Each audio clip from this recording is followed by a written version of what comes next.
ആദ്യം നമുക്ക് ഇന്നത്തെ തിരുവനന്തപുരത്ത് തലസ്ഥാന നഗരിയിലെ വാർത്തകൾ അറിയാൻ ജിബിൻ JB ഒരിക്കൽ കൂടി ചേർന്നുണ്ട്. ജിബിൻ, അങ്ങനെ എന്താണ് ഇന്ന് തലസ്ഥാന നഗരിയിലെ വിശേഷങ്ങൾ? എന്തൊക്കെ ചൂടുള്ള വാർത്തകളാണ് ഇന്ന് ഈ രാവിലെ പ്രേക്ഷകരോട് പങ്കുവയ്ക്കാനുള്ളത്? എന്തൊക്കെ വാർത്തകളാണ് ഇന്ന് പ്രതീക്ഷിക്കാനുള്ളത്?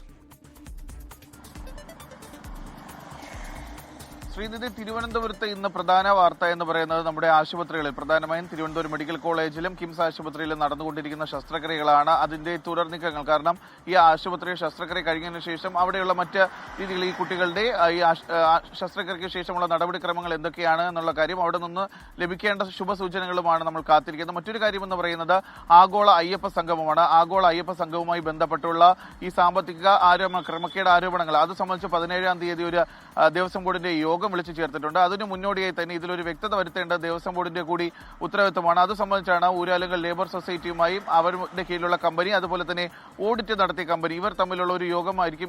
ഇവരുടെ രണ്ടുപേരുടെ പ്രതിനിധികൾ ചേർന്നിട്ടുള്ള ഒരു യോഗമാണ് 17-ാം തീയതി നടക്കാൻ പോകുന്നത്. എന്തായാലും അത് സംബന്ധിച്ചിട്ടുള്ള കൂടുതൽ വാർത്തകൾ ഇന്ന് തിരുവനന്തപുരത്ത് നിന്ന് വരേണ്ടതുണ്ട്. മറ്റൊരു കാര്യം എന്ന് പറയുന്നത് ശബരിമല സ്വർണ്ണക്കൊള്ള കേസുമായി ബന്ധപ്പെട്ട് സന്നിധാനത്ത് കഴിഞ്ഞ ദിവസം നടന്ന പരിശോധനയാണ്. കാരണം നട തുറക്കുന്നതിന്റെ അന്ന് ആരംഭിച്ച പരിശോധന കഴിഞ്ഞ ദിവസം വൈകുന്നേരത്തോടു കൂടിയാണ് പൂർത്തിയായത്. അവിടെ നിന്ന് 4 മീറ്ററോളം ആഴത്തിൽ തന്നെ സാമ്പിളുകൾ ശേഖരിച്ചിട്ടുണ്ട്. ഈ സാമ്പിളുകൾ ഇപ്പോൾ പരിശോധനയ്ക്കായി അയക്കുകയും ചെയ്തിട്ടുണ്ട്. ആ പരിശോധന വരുന്ന മുറയ്ക്കായിരിക്കും എന്തായാലും ശബരിമല സ്വർണ്ണക്കൊള്ള കേസുമായി ബന്ധപ്പെട്ട റിപ്പോർട്ട് കോടതിയിൽ സമർപ്പിക്കുക. മറ്റൊരു കാര്യമെന്ന് പറയുന്നത് കഴിഞ്ഞ ദിവസം പ്രേംകുമാറിന്റെ, മുൻ ചലച്ചിത്ര അക്കാദമി ചെയർമാനായിട്ടുള്ള പ്രേംകുമാറിന്റെ ഒരു FB പോസ്റ്റാണ്. കാരണം ഒരു ഇരട്ട നീതി തനിക്ക് ലഭിച്ചിരിക്കുന്ന, തന്റെ കാര്യത്തിലും സച്ചിദാനന്ദന്റെ കാര്യത്തിലും ഒരു ഇരട്ട നീതിയാണ് സംസ്ഥാന സർക്കാരിന്റെ ഭാഗത്തുനിന്ന് ഉണ്ടായിരിക്കുന്നതെന്നാണ് പ്രേംകുമാർ പറയുന്നത്. കാരണം സച്ചിദാനന്ദൻ സംസ്ഥാന സർക്കാരിനെതിരെ കഴിഞ്ഞ കുറച്ച് ദിവസങ്ങളായി വിമർശനം ഉന്നയിക്കുന്നു. പക്ഷേ അദ്ദേഹം ഇപ്പോഴും സാഹിത്യ അക്കാദമി ചെയർമാനായി തുടരുകയാണ്. പക്ഷേ ആശാ വർക്കർമാർക്ക് വേണ്ടി, നമ്മുടെ സഹോദരിമാർ, സമരം ചെയ്യുന്ന സഹോദരിമാർക്ക് വേണ്ടി അവരോടൊപ്പം നിലകൊണ്ടതിനാണ് തന്നെ മാറ്റിയത്. പക്ഷേ തന്നെ മാറ്റിയത് സംബന്ധിച്ച് ഇത്രയും മാസമായിട്ടും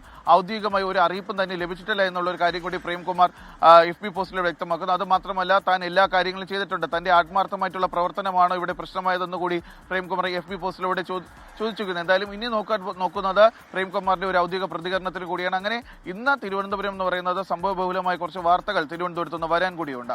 ശ്രീനിധി, തീർച്ചയായും ജിബിൻ, അങ്ങനെ സംഭവബഹുലമായ വാർത്തകളൊക്കെ വരും മണിക്കൂറുകളിൽ ജിബിൻ പങ്കുവയ്ക്കാൻ സാധിക്കട്ടെ. ലോകത്തെവിടെയായാലും ഏത് സമയത്തും 24 വാർത്തകളും ഓഗ്മെന്റഡ് റിയാലിറ്റി പാക്കേജുകളും എക്സ്പ്ലെയിനറുകളും വിശദമായി കാണാൻ ഞങ്ങളുടെ YouTube ചാനൽ നിങ്ങൾക്ക് സബ്സ്ക്രൈബ് ചെയ്യാം.